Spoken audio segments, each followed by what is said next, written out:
She was sitting in the corner of the monitoring room when I came back from the generator check. Just sitting there on the floor, back against the wall, both hands flat on the concrete. She wasn't one of the crew. I had never seen her before.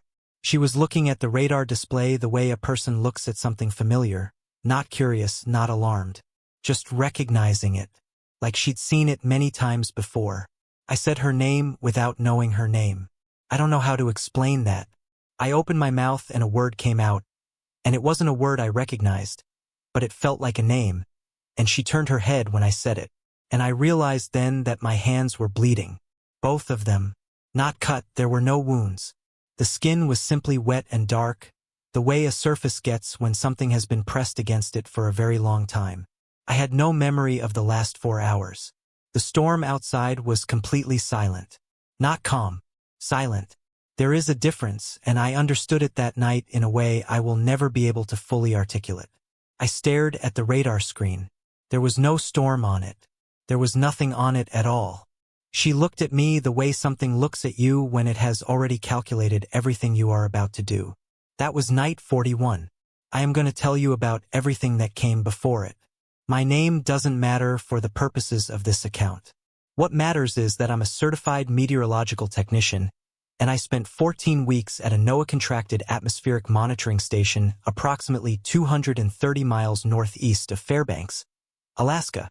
The official name of the facility is Relay Station 14, though I never once heard anyone call it that. Everyone who worked there just called it the station with a capital S, the way you refer to a place that has absorbed enough of your daily life to stop needing a proper name. I took the position in late October. The timing was deliberate on my part. I had come off a difficult stretch, nothing dramatic, just the slow accumulation of a life that had stopped feeling like mine.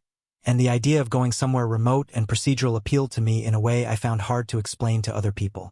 I wanted a job where the requirements were simple and physical.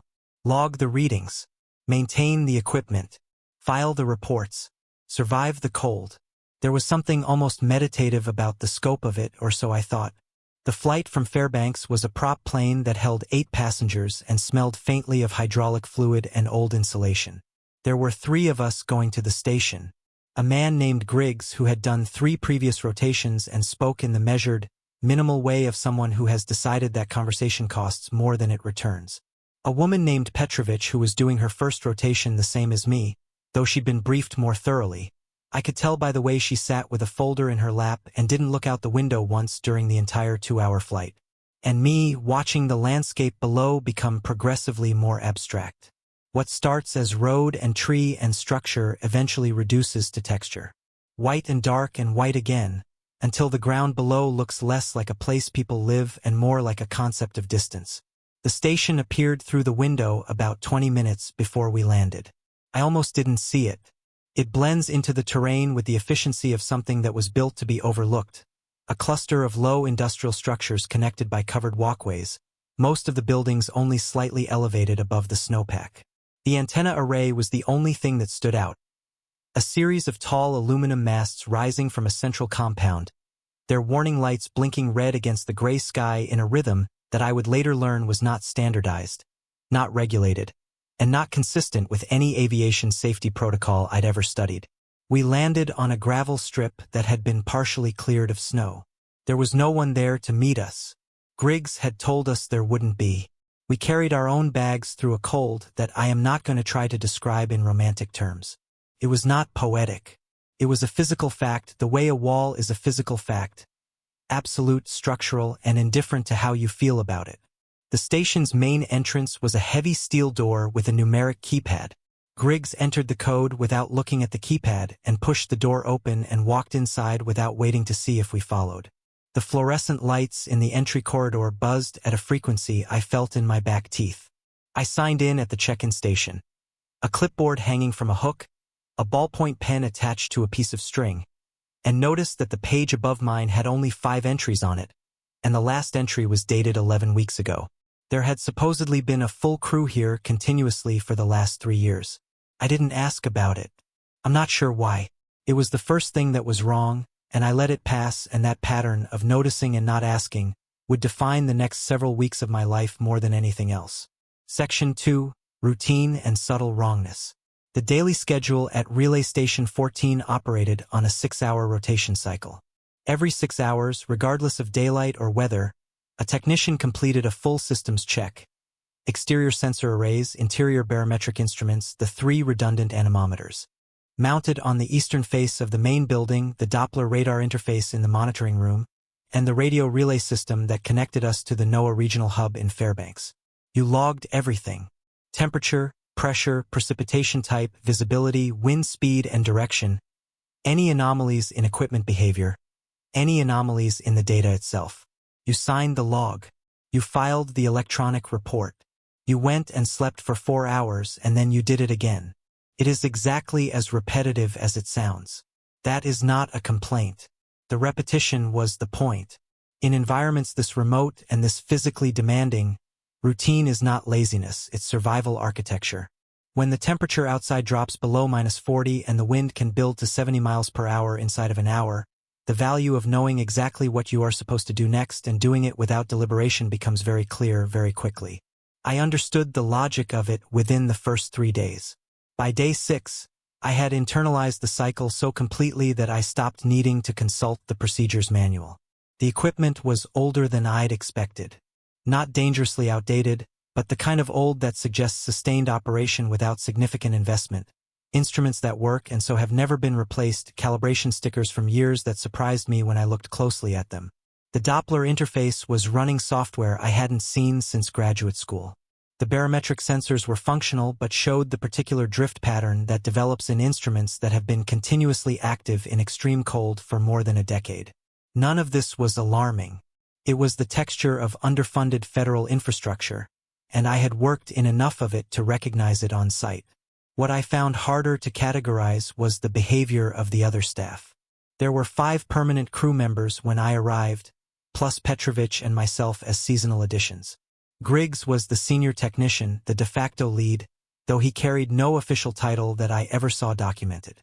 There was a man named Harkin who handled the exterior equipment, a compact and careful person who communicated primarily through nods, and who I never once heard say a complete sentence longer than 8 words. There was a woman named Solis who managed the radio relay desk during the night rotation, and who had a habit of pressing 2 fingers against the side of her neck, checking her pulse, I eventually realized, at irregular moments throughout her shift, as if confirming something she couldn't otherwise verify. There was a man named Brower who I spoke with only 3 times during my entire stay, not because of any hostility but because he seemed genuinely uninterested in conversation in a way that went beyond introversion. It felt more like abstinence, like someone who had made a decision and was maintaining it. And there was Marin. Marin was the oldest member of the permanent crew, though I never learned her exact age. She was the one who handled the formal onboarding for Petrovich and me, the procedural walkthrough, the safety briefing, the tour of the facility. She was thorough and patient and explained everything clearly, and throughout the entire orientation I had the sustained, low-grade sensation that she was describing the station the way you describe a building to someone who cannot be told what the building actually does. On my 3rd day, I asked Marin about the reporting protocol. Specifically, I asked why certain entries in the data log used a 3-letter prefix code, DCX, that I hadn't seen in any of the procedural documentation I'd been given. She looked at me for a moment. Not a long moment, just long enough. "That's a legacy formatting code," she said. "It used to indicate data requiring secondary review. It's not used anymore." I nodded. I went back to the monitoring room. I pulled up the last 30 days of logged entries and searched for DCX. I found 47 instances.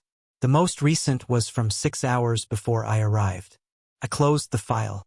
I made a note on paper in my personal logbook, and I did not say anything to anyone. I am not entirely sure why I didn't. Partly because the work environment was the kind of place where you learned quickly to calibrate your questions before asking them. Not because the people were hostile, but because they were clearly operating on an established understanding of what was discussable, and I was new and still mapping those edges. Partly because I didn't yet understand what I had found.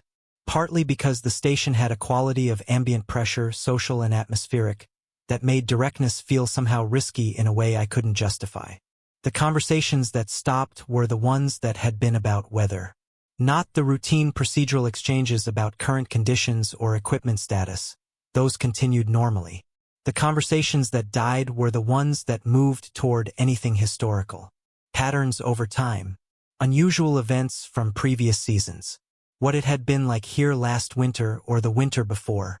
I tried it deliberately on day 8, over the meal that functioned as dinner.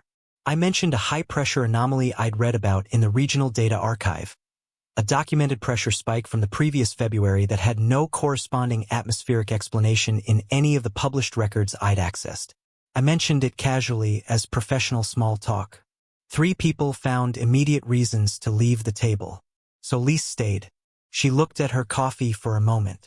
Then she said, very quietly, "The archive data before February is incomplete. You probably noticed that." I had not, in fact, noticed that. I went back and looked that evening. She was right. 17 weeks of data, not missing in the sense of absent from the record, but present in the record and marked with a status flag I had to look up in the oldest version of the procedures manual to decode. The flag meant, not for relay, internal retention only. 17 weeks of weather data that had been logged, verified, and deliberately withheld from every external reporting system. I sat in the monitoring room under the buzzing fluorescent lights and tried to construct a reasonable institutional explanation for that, and I could not. Outside, the wind moved across the station in long, low frequencies. Not howling, that word implies something with an edge to it. This was more fundamental than that. A sound that came from below the range where you hear things and settled somewhere in your chest instead.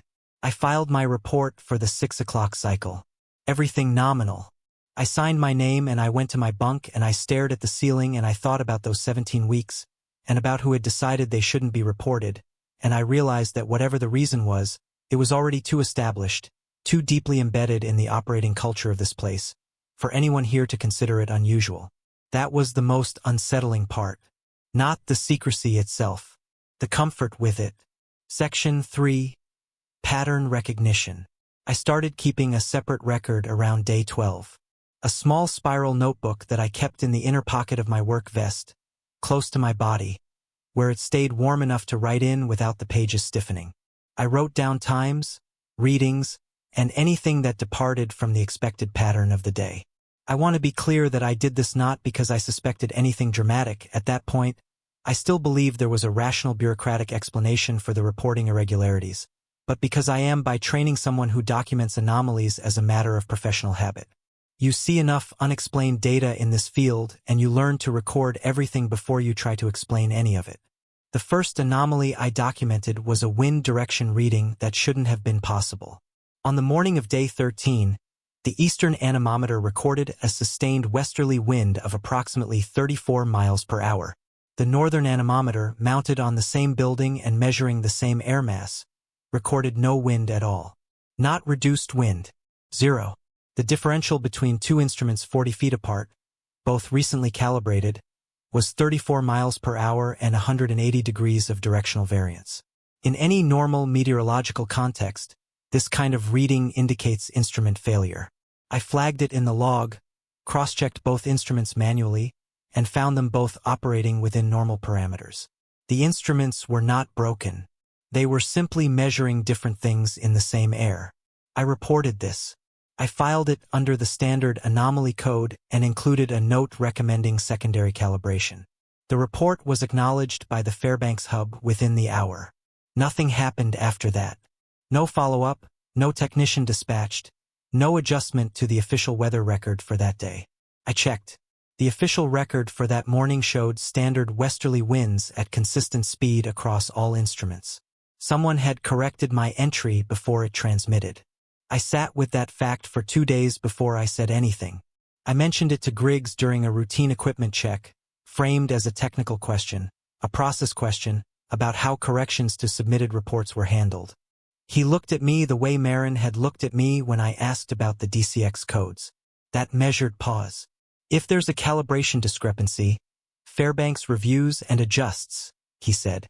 Both instruments checked out, I said. Then Fairbanks had additional data that contextualized the reading. He picked up his tools and walked to the next checkpoint on the inspection route, and the conversation was over in the precise and final way that conversations end when someone has decided they will not continue regardless of what you say next. I kept watching the anemometers.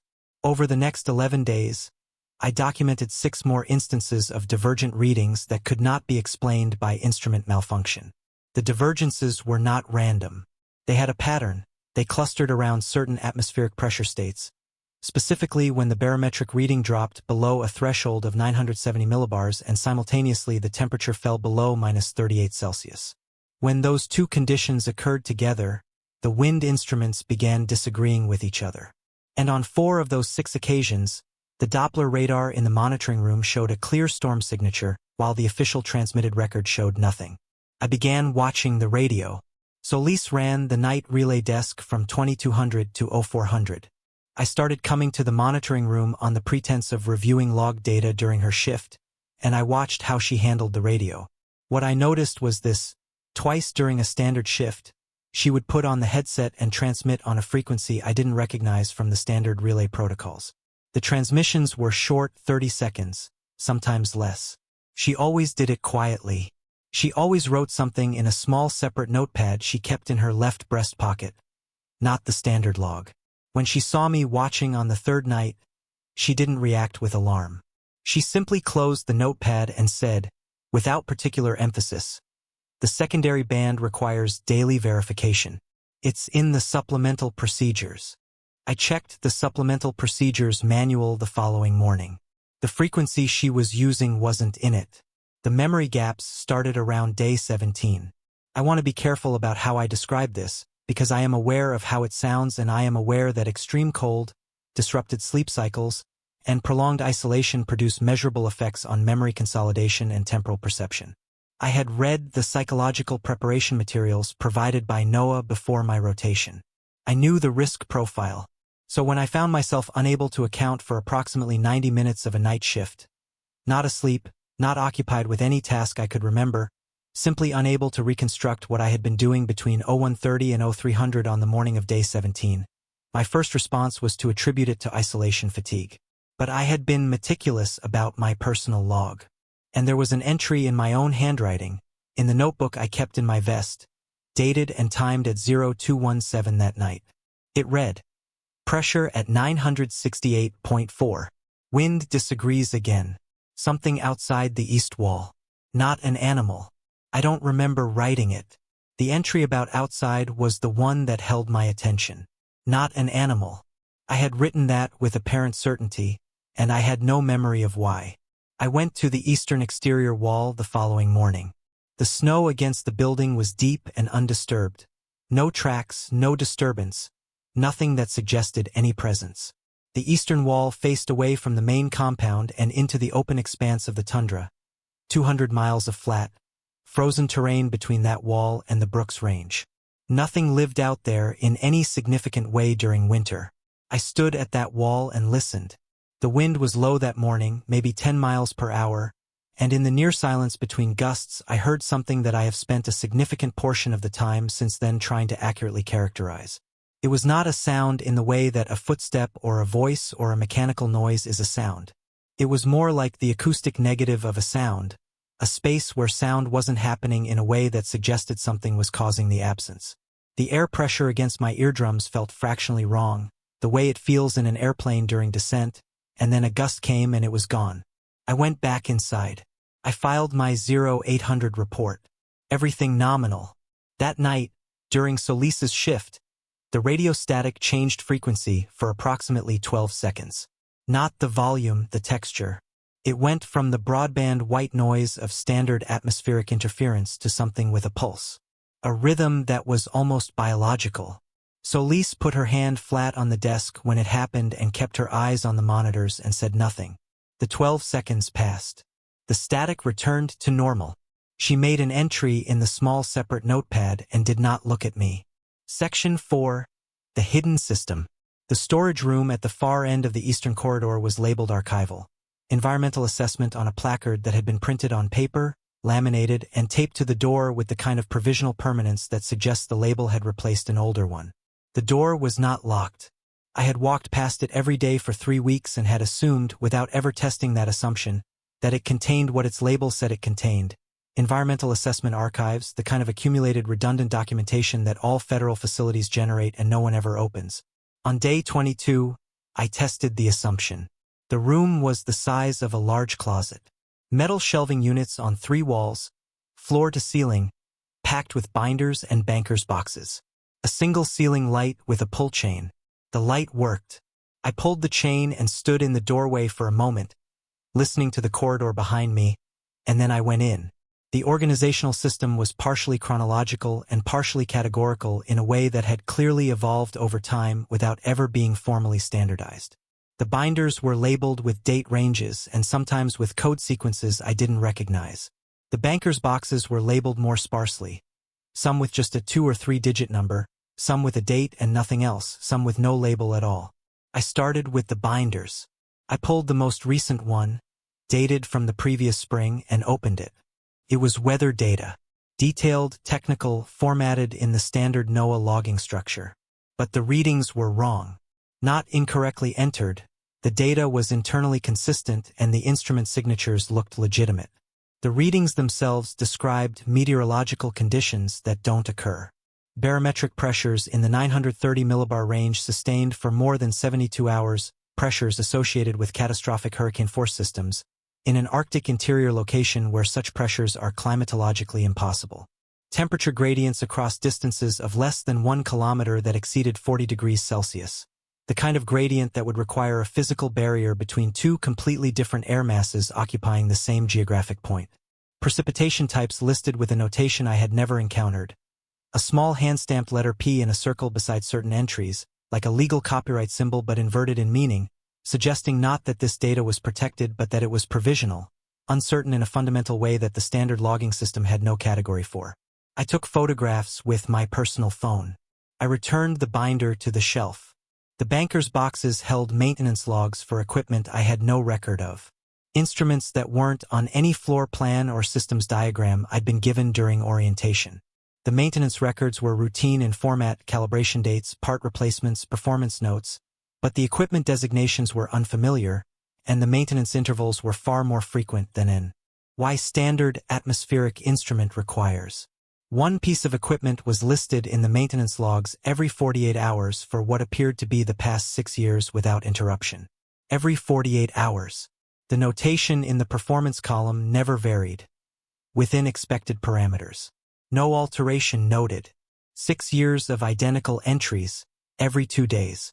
Whatever they were monitoring with that instrument, it had been behaving consistently and they had been checking it obsessively and recording that it was unchanged every 48 hours for 6 uninterrupted years. I found the instrument on day 24, which is to say I found what I believe was the instrument. It was in the equipment crawlspace below the monitoring room. A space I'd accessed once before for a routine maintenance check and hadn't looked at carefully. The instrument was mounted to the concrete foundation, not the floor structure above it. It was the size of a large hardback book, matte black housing with no visible manufacturer markings, connected to 2 conduits that ran into the foundation itself, going downward. The face of the instrument had a single analog display, a circular gauge with a needle, and the needle was sitting at a position roughly 1/3 of the way around the dial from the left stop. There were no labels on the dial, no numerical scale, no indication of what the gauge was measuring, what the units were, or what any position of the needle was supposed to mean. Beneath the instrument, taped to the concrete with weatherproof tape, was a laminated card. The card read, "Current status. Nominal. If needle approaches red sector, contact Griggs immediately. Do not operate any transmitting equipment until contact is confirmed." There was a red sector on the dial. It began at approximately the 2/3 position and ran to the right stop. The needle was at 1/3. There was significant room between the current position and the red sector. I stared at that card for a long time. The wording was careful. Not if the reading changes. Not if the equipment malfunctions. If the needle approaches the red sector. That phrasing implied a directionality, an expectation of movement. The needle was expected, at some point, to move toward the right. The card existed to provide instructions for when that happened. I replaced the panel. I went back upstairs. I sat in the monitoring room for a while under the fluorescent lights and thought about 6 years of 48-hour maintenance checks on an unmounted instrument and a needle that was expected to eventually approach a zone that required immediate action and suspension of all radio transmissions. I thought about what you might need to stop transmitting for. I thought about signals, about what kind of signal you might not want to broadcast during certain conditions, and whether that condition was meteorological or something using meteorology as a carrier, a medium, a vessel for something else entirely. That evening, during the meal, there was a maintenance report on the communal notice board. A simple printed sheet that was updated weekly. Under the upcoming inspections column, a note had been added since the previous week's sheet. It read, Foundation Array Routine Check Scheduled. Assigned, New Rotation Staff. My name was listed. Petrovich's name was listed. We had been assigned to inspect the instrument I had just found. The assignment had been added to the schedule on the same day I had gone into the storage room. Section 5. Escalation. The storm that arrived on day 28 was not forecast. I want to be precise about what I mean by that. In a location like this, at this latitude and at this time of year, the absence of a forecast is not particularly unusual for smaller weather events. The resolution of predictive models degrades significantly above the Arctic Circle, and localized storm cells can develop faster than the update cycle of regional satellite coverage. Unexpected weather is part of the operational reality of the job. You prepare for it generically. You maintain your equipment and your supply reserves and your contingency procedures precisely because any given day might produce conditions that your morning forecast didn't anticipate. But this storm appeared on the Doppler radar at 0340 in the morning as a fully developed system. Not developing, not approaching, but simply present and large. The kind of large that requires hours of organization at the atmospheric level. A system that's substantial does not appear between one radar sweep and the next. The interval between radar sweeps at this station was 6 minutes. At 0334, the radar showed clear conditions within the station's sensor range. At 0340, it showed a structured convective system approximately 60 kilometers in diameter centered approximately 45 kilometers to our north and moving south at a speed I calculated as roughly 22 miles per hour. A storm of that organization had not been on any forecast model. It had not been developing on any satellite pass in the preceding 12 hours, which I verified by pulling the archived imagery, something I had access to as part of my standard duties. 12 hours of clear satellite passes and then a complete, mature storm system on radar, from nothing to full development in 6 minutes. I called Griggs on the internal line. He answered on the first ring, which meant he was already awake, which meant he already knew. I see it, he said. It's not on the forecast, I said. I know. The satellite archive doesn't show any development. It just. I know, he said again, and there was something in his voice I hadn't heard before, not quite urgency and not quite fear but something adjacent to both, something that sounded like the emotional register of a person who has rehearsed a specific response to a specific situation and is now executing it. Start the pre-storm checklist. Not the standard one, the secondary checklist. It's in the blue binder in the equipment closet by the monitoring room door. I had not been told about a secondary checklist. The blue binder, I repeated. Yes, start at the top. Don't skip anything. I'll be there in 10 minutes. He hung up. The blue binder was exactly where he said it was. I had looked in that equipment closet multiple times during my rotation and had not noticed it, which suggested either that my attention had been poor or that the binder had been placed there recently. The binder contained a laminated, 14-page checklist that was formally titled at the top of the first page. Anomalous System Event, Operational Response Protocol, Revision 7. Revision 7. There had been at least 6 previous versions of whatever this document was. I began reading while I waited for Griggs. The checklist was organized in the standard format of an operational procedure, numbered steps, responsible party designation, confirmation checkboxes. But the steps described actions I had no training for and several I had no framework for understanding. Step 4. Reduce all active UHF broadcasts to minimum required threshold and log reduction timestamp. Step 7. Verify foundation array needle position. If position has advanced beyond center mark, execute subprotocol 7C before proceeding. Step 9. Cover all north-facing exterior windows with the matte black panels stored in exterior locker 3. Do not use reflective material. Step 12.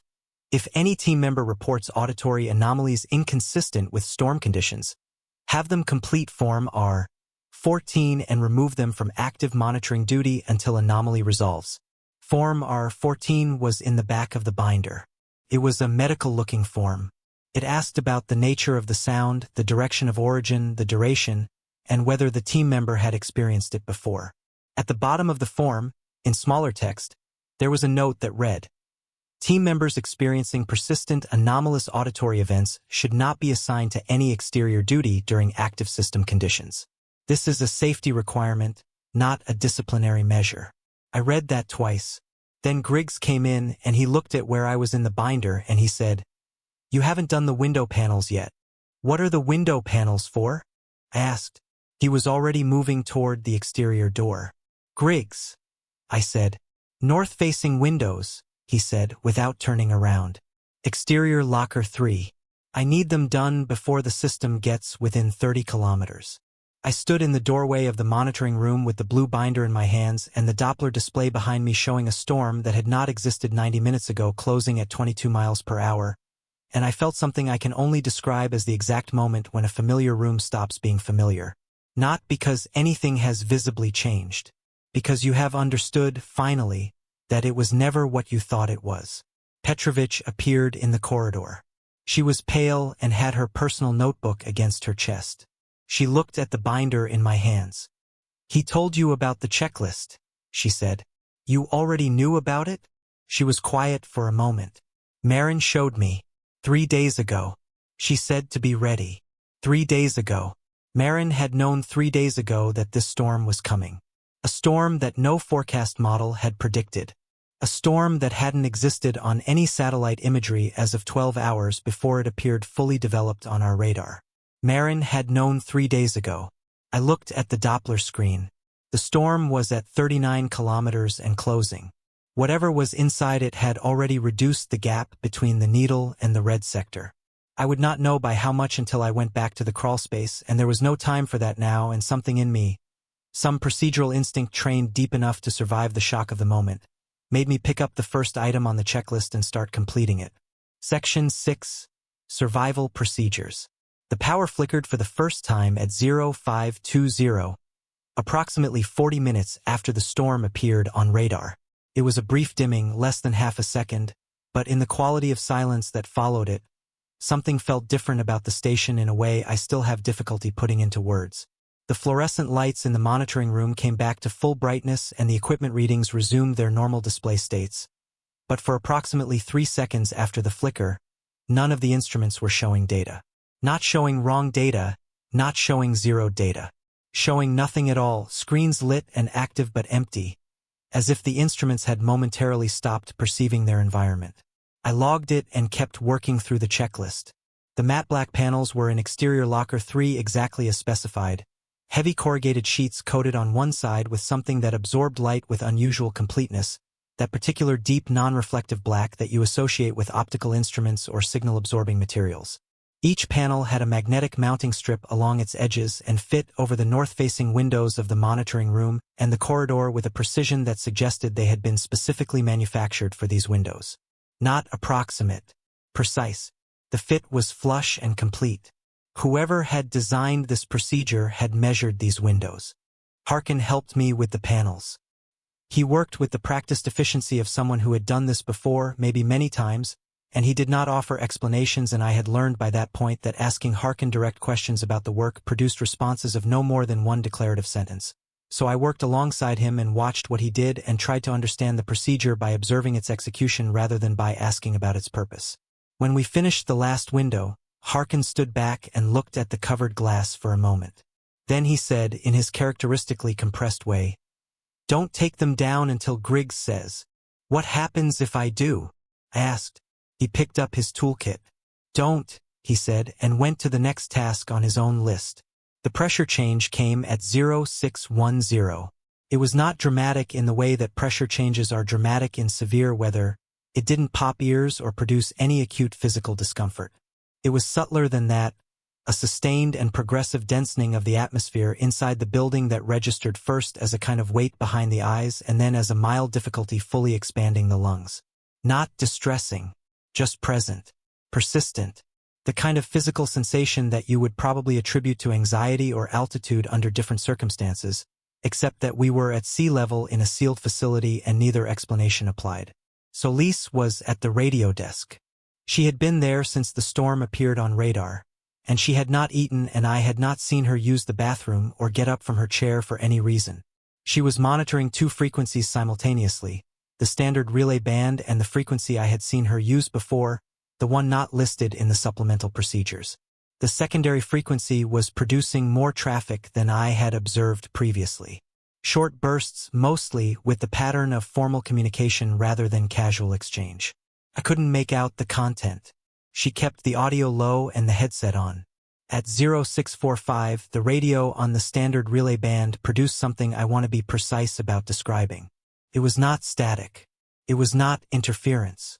It was a sound that occupied the frequency band that a voice occupies with the temporal structure that speech has, the rhythm of syllables, the pause and resume pattern of language being produced, but without any recognizable phonemes, without any identifiable language, without any content that could be mapped to human linguistic structure. It lasted approximately 8 seconds. Solis pressed both hands flat on the desk while it happened, the same gesture I had seen her use when the static changed texture on the night I'd first noticed her watching the radio. When it ended, she picked up the small separate notepad and wrote something and did not look at me. "What was that?" I said. "System noise," she said, without looking up from the notepad. "That was not system noise," I said. She looked up then. She held my gaze for a moment, and there was something behind her eyes that I can only describe as the expression of someone who has been carrying a very specific piece of knowledge for a very long time, and has become simultaneously exhausted by it and deeply attached to the peculiar authority that comes from knowing something other people don't. "Complete your checklist," she said. "We're at 22 kilometers. I completed my checklist. Step 17 required me to check the foundation array needle position and log it. I went to the crawl space. I pulled the panel. I shone my flashlight at the instrument. The needle had moved. When I had last seen it on day 22, it had been at approximately 1/3 of the way around the dial. Now it was at the center mark, the midpoint of the dial's full range. It had advanced by the equivalent of 1/3 of the dial's total range in 6 days. The red sector began at roughly 2/3. If the needle continued advancing at the same rate, it would reach the threshold within approximately 9 more days. I logged the position. I wrote the time. I closed the panel. Step 18 read. If needle has advanced from previous logged position, notify Griggs and log notification time. I notified Griggs. He acknowledged the notification with a single word, expected. He wrote nothing down. He went back to what he was doing. Expected. 6 years of identical 48-hour maintenance logs reading within expected parameters. No alteration noted. And now, apparently, alteration was noted, needle advancement was occurring, and this too was expected. The protocol had a specific step for it. Griggs had a prepared response to it. The entire facility was in a heightened operational state that had apparently been designed around eventually reaching exactly this point. At 0830, Brower, who I had spoken with only 3 times in nearly a month, came to the monitoring room door and stood there until I turned around. He was holding a form. He extended it toward me without stepping into the room. It was Form R14, the auditory anomaly form. "Marin asked me to give you one," he said. "In case." He left before I could respond. I held the form and stood in the monitoring room with the blacked-out windows and the buzzing lights and the pressure building behind my eyes, and outside, now at 19 kilometers. The storm continued moving toward us at its steady, unvarying 22 miles per hour, not accelerating, not decelerating, moving with the kind of regularity that weather systems do not have, with the consistency of something guided rather than driven, and I understood finally and completely that the checklist I was working through, the panels on the windows, the needle in the crawl space, the form in my hand, none of these were defensive measures in the conventional sense. They were accommodations. We were not trying to keep the storm out. We were trying to make ourselves acceptable to it. Section 7. Partial Revelation. Marin found me in the storage room at 1100. I had gone back during a rotation gap, when the checklist was at a pause point and Griggs was in the equipment room and Petrovich was sleeping, and I had pulled the box labeled simply with the number 7 and sat cross-legged on the cold concrete floor with the box open on my lap. The box contained files. Not binders, not formatted logs, loose files, some typed and some handwritten, organized with binder clips and sorted by what appeared to be date, but in a non-standard format I couldn't immediately parse. The first file I opened was a typewritten report, single-spaced, on paper that had yellowed at the edges. The header identified it as an internal assessment, Relay Station 14, subject, recurring atmospheric phenomena, classification, restricted site level only. It was dated from 23 years ago. The report described a series of anomalous weather events at and around the station location spanning a period of approximately 4 years prior to the report's date. It was written in formal bureaucratic language, passive constructions, precise qualifications, institutional restraint, but underneath the formality there was something I recognized as the specific prose signature of someone writing carefully about something that has frightened them. The way the sentences become shorter in certain passages. The way qualifications multiply around particular claims. The way some paragraphs conclude not with a summary or a finding but simply with the absence of a conclusion, the text stopping because the writer has run out of defensible language to use. The report described the weather events not as storm systems but as recurrence events. Not singular storms. Recurrences. The implication being that the same event was returning. The same atmospheric phenomenon, presenting repeatedly, at intervals that had been studied long enough to reveal a pattern. The intervals had initially been irregular but had been decreasing in frequency over the 4-year study period. The report estimated, based on the observed trend, that recurrence intervals would continue decreasing. I flipped forward in the file to the conclusion section. The conclusion was a single paragraph. It recommended the establishment of a permanent monitoring facility at the site location to track recurrence frequency and phenomenological characteristics. It recommended the development of specific operational protocols for facility personnel during recurrence events. It recommended that recurrence events not be reported through standard meteorological channels. It did not say why, but the final sentence of the report, the last line on the last page, below the formal signature block, was not part of the institutional language of the document. It was a handwritten addition, in a different hand from the typewritten text, inserted in the space between the conclusion paragraph and the signature line. It read, "It is not the storm that returns. The storm is how it comes back. Marin was behind me. I hadn't heard her come in. I'm not certain how long she had been there. You should know," she said, "that I left that box where you'd find it." I turned around. She was standing in the doorway, arms folded, not in a confrontational way, more in the way of someone bracing themselves for a conversation they have been waiting to have. "Why?" I said. "Because you're the type who would find it eventually anyway," she said. "And I'd rather you find it with context than without." "What context?" She was quiet for a moment, in the particular way she was quiet when she was choosing between versions of an answer. Then she said, "How much do you understand about the mechanics of what you've read so far?" "Almost nothing," I said honestly. She nodded, as if this was the correct answer. Good. The people who understood more than almost nothing didn't do well here. That sentence went into my memory with the precision of something engraved, and it has not moved from where it landed. She stepped into the room and sat on one of the lower shelves, hands on her knees. She looked tired.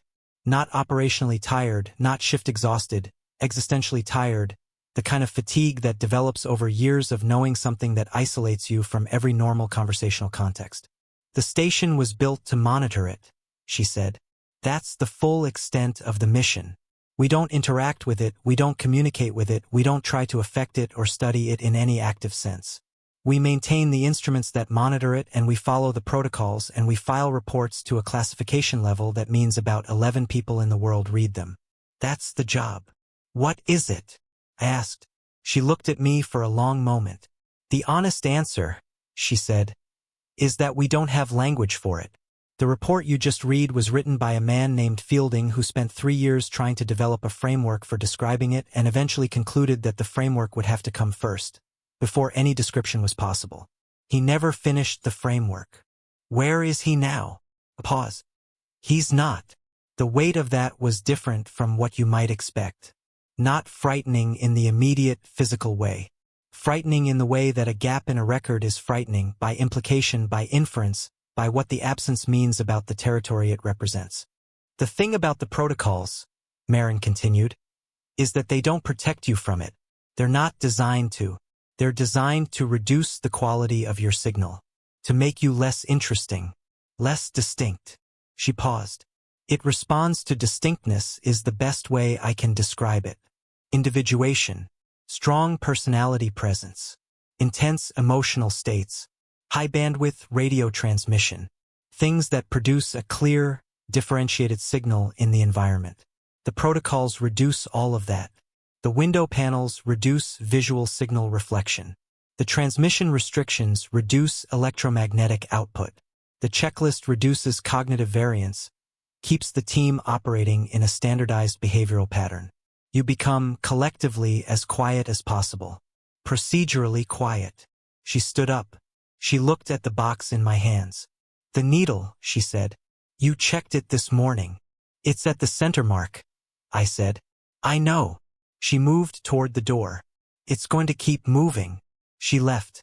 I sat in the storage room under the single bare bulb with the file in my hands and the sound of the approaching storm as a low, textureless pressure against the walls of the building, and I thought about distinctness, about signals, about the specific quality of attention that comes from something ancient and enormous encountering a source of clarity in a vast, undifferentiated field of cold and dark. I thought about my personal log, about the care I'd taken to document everything, about the clarity and specificity of my observations, written in my own voice, in my own manner, carrying the precise signature of individual consciousness. I thought about the fact that I was, by nature and training, exactly the kind of signal Marin was describing.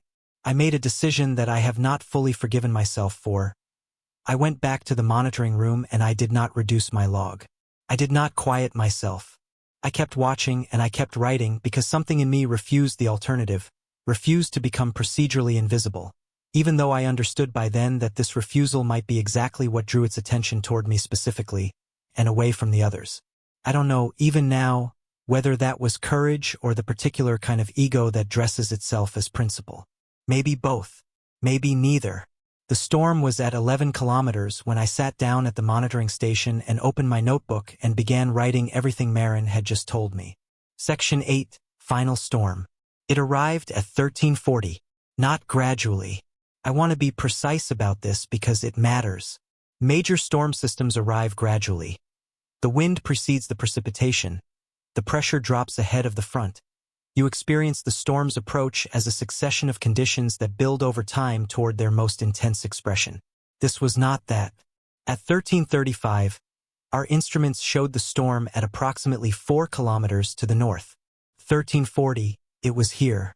Not arrived, simply present in the full expression of what it was, without having passed through the intermediate states that arrival requires. The wind didn't build to its maximum intensity. It was at maximum intensity at the first moment of its presence, and that maximum was the wrong kind of maximum. Not in terms of speed, though the speed was significant. The anemometers registered a sustained 58 miles per hour before the external instruments went offline entirely. What was wrong was the consistency. 58 miles per hour with a variance across the full monitoring period of less than 3 miles per hour, in either direction. Wind doesn't work that way. Wind is turbulent. Wind has gusts and lulls and the natural variation of a chaotic fluid dynamic. This wind did not vary. It held its speed with the precision of a mechanical output, the way a fan holds its speed when plugged into a stable electrical current. The lights went out at 1347, not the flicker from earlier, a complete total power failure, lasting approximately 40 seconds before the backup generator engaged and brought the emergency lighting online. The emergency lighting was lower intensity and amber-toned and cast shadows differently than the fluorescent panels. And in those shadows, the familiar geometry of the monitoring room became subtly wrong in a way that I tried not to look at directly. Not because I was afraid of what I would see, because I was afraid of the state of mind that looking directly would produce. The radio had been running on reduced transmission since the checklist step that specified it. Solis was still at the desk. The standard relay band was silent. Not static, not even the ambient noise of an open channel, simply inert in the way of a frequency that no signal is anywhere near. The secondary band was different. The secondary band was active. What I heard from the secondary band over the next approximately 4 hours is the part of this account I find most difficult to describe with any confidence in its accuracy, and I want to explain why before I attempt it. My memory of those 4 hours is not continuous. It is segmented, and the segments are not connected by any recollection of transition. I remember specific moments with intense clarity and specificity, and between those moments there are gaps that are not dreamlike. Not the fuzzy disconnection of sleep or dissociation, but simply missing, the way a corrupted file is missing the data in the corrupted sections. Not inaccessible but absent. In one of the clear moments, the secondary band was producing a sound that I can only describe as structured silence. The channel was open and operational and producing no audio content, but the quality of that silence had information in it, the way the silence in a room after something has fallen has information in it, carries a record of the event that just passed even when the event itself is no longer perceptible. So Lise was very still. Not asleep. Something more deliberate than stillness. A managed, intentional non-response, like a person who has learned to minimize themselves in the presence of something that attends to movement. In another clear moment, I was in the corridor. I don't know how I got there. I was standing approximately 3 feet from the blacked-out north window, and I was aware, not through any sensory data I can specifically identify, but with a certainty I cannot account for, that something was on the other side of that panel. Not outside the building. On the other side of the panel. In the narrow gap between the matte black material and the glass surface of the window. Something that was not the storm and was not any part of the station's physical structure. I didn't remove the panel. I want to note that clearly. I stood there and I didn't remove it, and I went back to the monitoring room, and whatever that moment was, it passed, and it left no mark I could find on the physical environment of the corridor. Griggs moved through the station in a continuous circuit during the storm's peak. He didn't speak. He checked each instrument, made an entry in a log I hadn't seen before, a hardcover logbook he kept on his person, not mounted anywhere, not part of any documented procedure I'd been given. He moved with the exhausted mechanical efficiency of someone for whom this situation was familiar in the worst possible sense. Familiar not because it was safe, but because he had survived enough repetitions of it to have automated his own responses, and automation was the only thing keeping the performance of normalcy intact. I watched the radar display, the only instrument showing live data during the storm's most intense phase. What I saw on it was not a storm system as meteorological science defines the term. A storm system has structure, frontal boundaries, precipitation bands, convective cells with identifiable patterns of growth and movement. What the radar showed was a solid return, a mass of radar reflectivity with no internal differentiation, no structure, no gradient between its edge and its center. Just presence. Just a thing occupying space on the display with the total commitment of something that has no interest in having its interior examined. And then, at 21:08, it was gone. Not weakening, not dissipating, not moving away at 22 miles per hour in the direction of its arrival. The radar return disappeared between one sweep and the next. At 21:02, the storm was on the radar. At 21:08, the radar showed clear conditions. Outside, the wind stopped. The silence that followed was the silence I referenced at the beginning of this account. The silence that is not calm but is something else, the acoustic quality of air that has had something removed from it that you had not previously noticed was present. I sat in the monitoring room in that silence for a long time before I understood that what had been removed was the low-frequency substratum that I had become so accustomed to, over 28 days at the station, that I had stopped registering it as sound. The permanent background tone of this place, below hearing, felt rather than heard, always present, was gone. The station felt empty in a way it hadn't felt empty before, even on my first arrival. I looked at the clock. It was 2108. The storm had lasted from 1340 to 2108. 7 hours and 28 minutes. I had memory for approximately 2.5 of those hours. The remaining 4 hours and 58 minutes were the corrupted sections. Simply absent. On the desk in front of me, in my own handwriting, in the notebook I had kept throughout my rotation, there were 12 pages of entries covering the storm period. All dated, all timed, all in my handwriting. I read them. I have no memory of writing any of them. Several of the entries describe things I did not experience in any of my intact memory segments. One entry, timed at 1923, reads, "She is in the corner again. She has been here before. She knows the needle. She knows the red." I had no memory of writing that. I had no memory of anyone being in the monitoring room with me. I sat very still and looked at that entry for a long time, while the corrected silence of a station where something had come and gone settled around me like the aftermath of a held breath finally released. Section 9, Cold Aftermath. 3 days passed before I was certain the storm was over. Not 3 days of recovery or decompression. 3 days during which the station resumed its procedural routine with an immediacy and completeness that would have seemed like denial if it hadn't been so thoroughly, uniformly practiced. By the morning after the storm, Griggs was running equipment checks on a standard rotation. Harkin had removed the black panels from the windows and stored them in exterior locker 3 before I woke up. The radio relay desk was back to standard operations.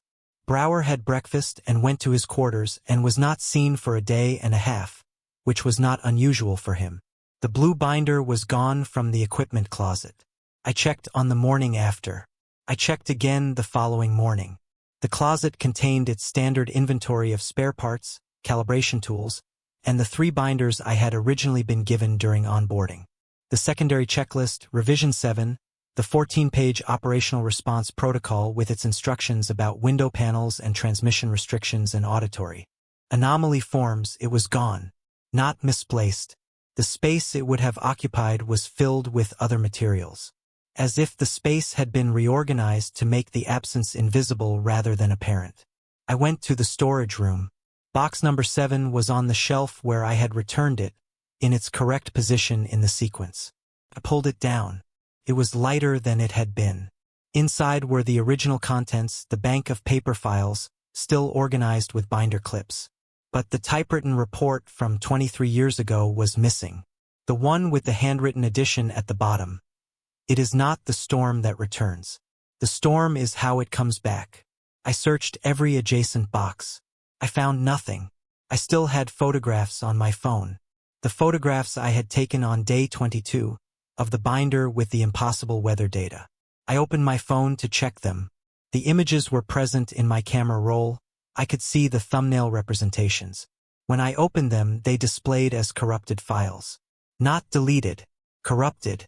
White and gray noise where the image data should have been. I had not dropped my phone. I had not exposed it to any condition that would corrupt storage data. The files were intact at the file system level and unreadable at the display level, which is not a failure mode I have ever encountered in standard consumer electronics. My personal log, the spiral notebook I had kept throughout my rotation, was intact. I had it on my person at all times during the storm and afterward, and it had not been taken. The entries were all there, including the 12 pages I had no memory of writing. I have read those 12 pages many times since leaving the station. I understand perhaps 60% of what is written in them. The rest reads like notes taken by a version of myself who had access to information or experiences I have no recollection of. I have not been able to determine whether those pages represent something that actually happened during the 4 hours and 58 minutes I cannot account for, or something else entirely, and I do not know which answer would be more disturbing. On my last full day at the station, I went to the crawl space and checked the foundation array instrument one final time. The needle was at the left stop. All the way back, pinned against the minimum position, farther left than it had been when I arrived, farther left than any of the maintenance logs I had seen in box number 7 had ever recorded it. As if whatever had moved it toward the red sector had not simply retreated, had been pushed back or had withdrawn completely, or had taken something with it when it left that reduced the reading below its starting baseline. I stared at that needle for a long time. I tried to decide what it meant and I could not, and the inability to decide felt important in a way I couldn't articulate, like the inability was itself a message, or a quality of the experience that I was supposed to carry away from it. The maintenance log beside the instrument had its most recent entry, the one I had written on the morning after the storm, showing the center mark position. The newer position, the left stop position I was looking at now, was not logged. Someone had checked this instrument after I had checked it, found it in the new position, and chosen not to log the change. Or found it in the new position, and the log entry had not persisted. I wasn't certain those were different things. I replaced the panel and went upstairs. The transport back to Fairbanks was the same prop plane, the same hydraulic and insulation smell. Griggs was not on it, he was permanent crew and staying through. Petrovich sat across from me and looked out the window for the entire 2-hour flight and did not speak. She looked the way I imagine I looked. Not traumatized in any visible, dramatic sense, but reconfigured. Changed in the internal structural way that doesn't show in posture or expression, but that other people who have had the same experience would recognize immediately as their own reflection. She disembarked first in Fairbanks and walked away through the terminal without looking back, and I have not been in contact with her since. I have tried. The email addresses she gave me during onboarding return delivery failures. The phone number I wrote down is not in service. I don't believe anything happened to her.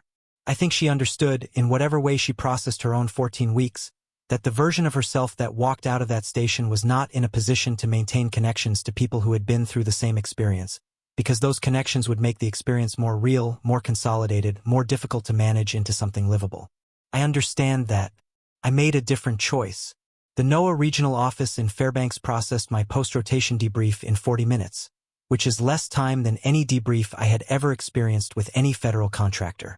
The interviewer was professional and thorough on the standard subjects: equipment performance, environmental conditions, personnel assessment, and did not ask anything that allowed me to raise the subjects I needed to raise.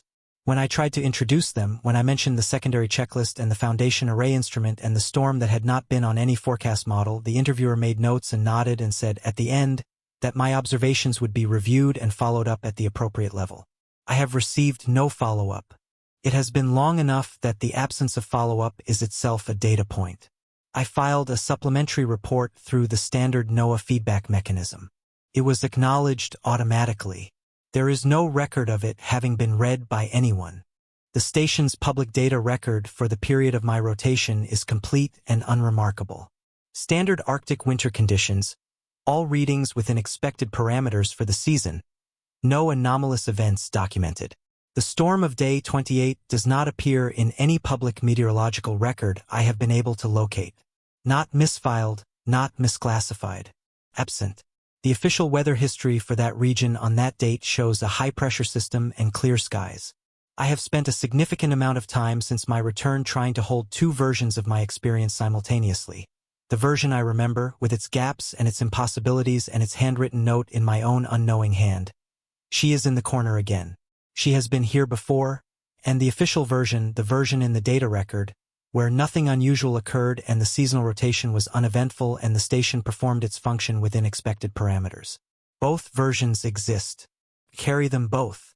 I have not found a way to resolve them, and I no longer believe resolution is possible. What I know, with whatever precision my damaged continuity allows, is this: Relay Station 14 is still operational. New seasonal rotation staff will have arrived by now, or will arrive soon, on a prop plane that smells of hydraulic fluid and old insulation. They will sign the check-in clipboard. They will be given 3 binders during orientation and not told about the 4th. They will learn to read the implicit social rules of the facility quickly, because people who are good at survival adapt quickly to information environments, and the information environment at that station is the most precisely calibrated information environment I have ever been inside. Marin is still there. Griggs is still there. Harkin. Solis. Brower, probably. People who have made a sustainable arrangement with what they know. Not comfortable, not at peace, but functional, the way certain adaptations are functional without being anything you would choose if you were being given a genuine choice. The needle in the crawl space will have moved again. From the left stop, toward center. Toward the red sector. At some rate that has been observed across enough cycles now to be expected, to be logged with the phrase within expected parameters every 48 hours until it isn't, until the next storm arrives, fully formed between one radar sweep and the next, carrying inside it or being carried by it or constituting it, depending on which model of the phenomenon comes closest to the truth, something that has been here before. Something that has been here many times before. Something for which this station, this specific point in this vast and undifferentiated cold, is significant in a way I don't have the framework to describe. Fielding didn't finish his framework. I haven't been able to start one. What I have is the spiral notebook, and the 12 pages in my handwriting I don't remember writing, and the image of a needle moving toward red across a dial with no numbers, and the memory, intact, not corrupted, persistent, of an empty monitoring room corner and the particular quality of a silence that is not empty, and the way a word that was not a word came out of my mouth in the exact shape of a name for something that turned its attention toward me when I said it, and the wet dark surface of my own hands, and the radar display showing nothing, nothing, nothing in any direction. I am telling you this because the system depends on silence, on absence from the record, on the institutional practice of making certain storms not exist in any form that could be examined, questioned, or accumulated into understanding. I am aware that this account will not change that system. I am aware that the account itself, my persistence in making it, my refusal of procedural quiet, is the same quality that made me a distinct signal in that environment, the same quality that may have drawn its attention toward the specific corner of the monitoring room where I was sitting. I am aware of the implication of that. I filed this account anyway. The storms keep returning. The intervals keep decreasing. The needle keeps advancing. And somewhere in a facility at the end of a prop plane flight from Fairbanks, under fluorescent lights that buzz at a frequency you feel in your back teeth, someone new is checking in on a clipboard and looking down a corridor that doesn't end where corridors should end, and the first irregular thing is about to happen, and they are going to notice it, and they are going to decide, in that moment that I have already described from my own experience, whether to ask or to stay quiet and carry on. I hope they ask. I am not certain it will help, but I hope they ask.